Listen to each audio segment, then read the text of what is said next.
Guntur general హాస్పిటల్లో GB syndrome cases ఒక 7, అందులో ఆల్రెడీ 2 డిశ్చార్జ్ అయ్యారు. ఒక 5 కేసులు ఉన్నాయి అనేది జనరల్గా చూసి అంటే మన ప్రొఫెసర్స్తో వాళ్ళతో ఇంటరాక్ట్ అయ్యి అసలు మామూలుగా ఓవరాల్గా సిచ్యువేషన్ ఎలా ఉంది, దీని మీద మనం ఫర్దర్గా తీసుకోవాల్సిన యాక్షన్ ఏం చేయాలి అనే దాని మీద ఇక్కడికి వచ్చాము.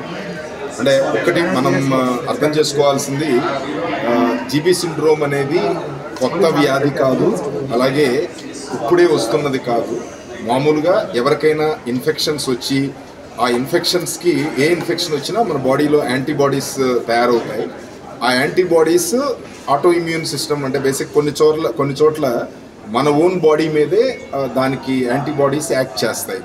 సో అలాంటప్పుడు జనరల్గా నర్వస్ సిస్టమ్ వీక్ అయ్యి నర్వస్ సిస్టమ్ మీద మనం యాక్ట్ చేసి ఆ బాడీ ఆల్మోస్ట్ మేజర్ సిమ్టమ్స్ మన పాదాల దగ్గర నుంచి పైకి ఈ చచ్చుబడిపోవడం, అలాగే పెరాలసిస్ టైప్లో ఏమీ నడవలేకపోవడం, ఇలాంటి లక్షణాలు వస్తాయి.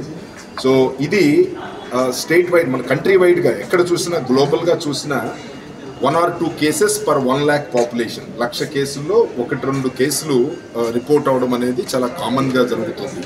కాకపోతే మన పూణేలో రీసెంట్గా ఆల్మోస్ట్ ఒకే ప్రాంతంలో ఒక 140 పైన కేసులు వచ్చేటప్పటికి న్యాచురల్గా ఇంకా ఏదైనా అంటే నార్మల్గా వచ్చే ఇన్ఫెక్షన్స్ వలన కాకోకుండా బ్యాక్టీరియల్ డిసీజ్ లేదన్నా స్పెసిఫిక్గా వాటర్ కానీ ఫుడ్ కానీ కంటామినేషన్ ద్వారా కానీ ఏదైనా అలా వస్తుందా అనే దాని మీద గవర్నమెంట్ ఆఫ్ ఇండియా చాలా డీటెయిల్డ్గా ఎగ్జామిన్ చేస్తోంది.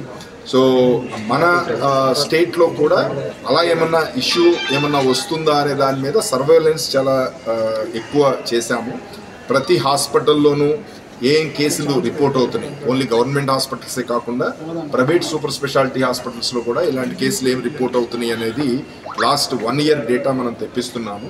లాస్ట్ ఆల్మోస్ట్ 2-3 months డేటా కనుక చూస్తే కనుక అబ్నార్మల్ వేరియేషన్ అయితే ఏమీ లేదు. ఒక పర్టికులర్ స్ట్రీట్ నుంచి, ఒక పర్టికులర్ విలేజ్ నుంచి కానీ, ఒక వార్డ్ నుంచి కానీ ఎక్సెస్ కేసెస్ రిపోర్ట్ అవ్వడం అనేది ఎక్కడా లేదు.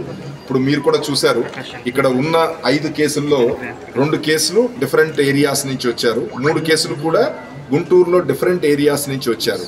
సో అందుకని ఒక పర్టికులర్ ప్రాంతంలో ఏదైనా ఒక ట్రిగ్గరింగ్ ఫ్యాక్టర్ ఉంది అనేది ఏమీ ఎస్టాబ్లిష్ అవ్వలేదు. ప్లస్ ఇప్పుడు మన సీనియర్ ప్రొఫెసరు మన సుందరాచారి గారు, అలాగే మిగతా డాక్టర్స్ ఉన్నారు, మన డిఎంఈ గారు ఉన్నారు. సో ఇది ఇక్కడ హాస్పిటల్లో, గుంటూరు జనరల్ హాస్పిటల్లో ప్రతి నెల ఆల్మోస్ట్ ఒక 10 to 15 కేసెస్ ఇలాంటి జీబీ సిండ్రోమ్ కేసెస్, ఆ సిమ్టమ్స్తో వచ్చే కేసెస్ చాలా రొటీన్. అంటే లాస్ట్ ఫ్యూ ఇయర్స్ నుంచి మనం చూస్తే కనుక ప్రతి మంత్ కూడా ఒక 10 to 15 కేసెస్ రావడం అనేది చాలా కామన్గా మనం అబ్జర్వ్ చేస్తాం. అందుకని దీని గురించి ఆందోళన పడాల్సిన అవసరం లేదు. ఏదో అందరికీ వచ్చేస్తుందో లేకపోతే ఒక పర్టికులర్ రీజన్ వలన వస్తుందో అనడానికి ఏ రకమైన ఆధారం లేదు.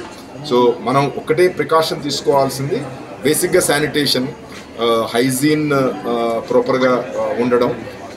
ఏదైనా డయేరియా కానివ్వండి, లేకపోతే నార్మల్ ఏదైనా ఫీవర్స్ వచ్చినాయి, ఏ రకమైన ఇన్ఫెక్షన్ వచ్చినా కానీ దాని రియాక్షన్గా ఆల్మోస్ట్ ఇందాక చెప్పినట్టు 1 or 2 cases in 1 lakh population అనేది రిపోర్ట్ అవడం అనేది కామన్. అందుకని అంటే నేను దయచేసి మీడియా మిత్రులందరికీ రిక్వెస్ట్ చేసేది ఏంటంటే దీన్ని మనం ఎక్కువ ప్రచారం చేయొద్దు.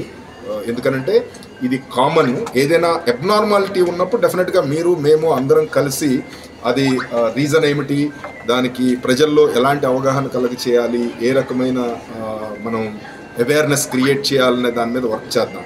బట్ యాజ్ ఆన్ టుడే మనం చూస్తే కనుక లాస్ట్ 1 year డేటా చూసినా, ఇంతకు ముందు ఇయర్స్ ఇదే మంత్స్లో ఉన్న డేటా చూసినా అబ్నార్మాలిటీ లేదు, ఒక పర్టికులర్ ఏరియా నుంచి రిపోర్ట్ అవ్వడం లేదు. మన గవర్నమెంట్లో ఇమ్యునోగ్లోబులిన్స్ సప్లై కొంచెం ఇంకా ఇంప్రూవ్ చేయాలని. ఎందుకంటే మనం ఇమ్యునోగ్లోబులిన్స్ మీ అందరికీ తెలిసిందే చాలా కాస్ట్లీ ఇంజెక్షన్స్. ఆల్మోస్ట్ ఇప్పుడు మీరు చూస్తున్నది ఒక్కొక్క ఇంజెక్షన్ ఒక 20,000 రూపాయలు, ఒక్కొక్కరికి almost 5 injections per day, 6 injections per day vials ఇవ్వాల్సి వస్తుంది. అది 5 days ఇవ్వాల్సి వస్తుంది. ఒక్కొక్క పేషెంట్ మీద మినిమం 2 లక్షల నుంచి 3 లక్షల రూపాయలు ఖర్చు మనం పెట్టాల్సి వస్తుంది. సో డెఫినెట్లీ గవర్నమెంట్, ముఖ్యమంత్రి గారు జీబీ సిండ్రోమ్ మీద రివ్యూ చేయడం జరిగింది. డబ్బులు ఎంత ఖర్చు అయినా కానీ ప్రజలకి ఏదైనా ఇబ్బంది వచ్చినప్పుడు ఎట్టి పరిస్థితుల్లో నియరెస్ట్ పాయింట్ ఆఫ్ టైంలో, అంటే దానికోసం ప్రొక్యూర్మెంటు ఇవన్నీ డిలే అవ్వకోకుండా, డెసిషన్ మేకింగ్ డిలే అవ్వకోకుండా సఫిషియెంట్ స్టాక్ చేయమని ఆదేశాలు ఇచ్చారు. సో డెఫినెట్లీ ఇంతకుముందు కూడా మనం సప్లై చేస్తున్నాం, బట్ ఇప్పుడు వస్తున్న నెంబర్ ఆఫ్ కేసెస్ని అనలైజ్ చేసి ఇంకా ఎక్కువ ఇమ్యునోగ్లోబులిన్ ఇంజెక్షన్స్ వైల్స్ అందుబాటులో పెట్టడానికి ఇప్పుడు ప్లాన్ చేస్తాము. ఎంత ఖర్చు అయినా కానీ గవర్నమెంట్ తరపు నుంచి ప్రజలకి మెరుగైన సేవలు అందించడానికి తప్పకుండా ప్రయత్నం చేస్తాము. ఈ ఇమ్యునోగ్లోబులిన్స్ ఇంజెక్షన్స్ లేకపోవడం వలన ఎవరికైనా ట్రీట్మెంట్ డిలే అవుతోందనే రకమైన కామెంట్ లేకోకుండా చేయడానికి ప్రయత్నం చేస్తాం.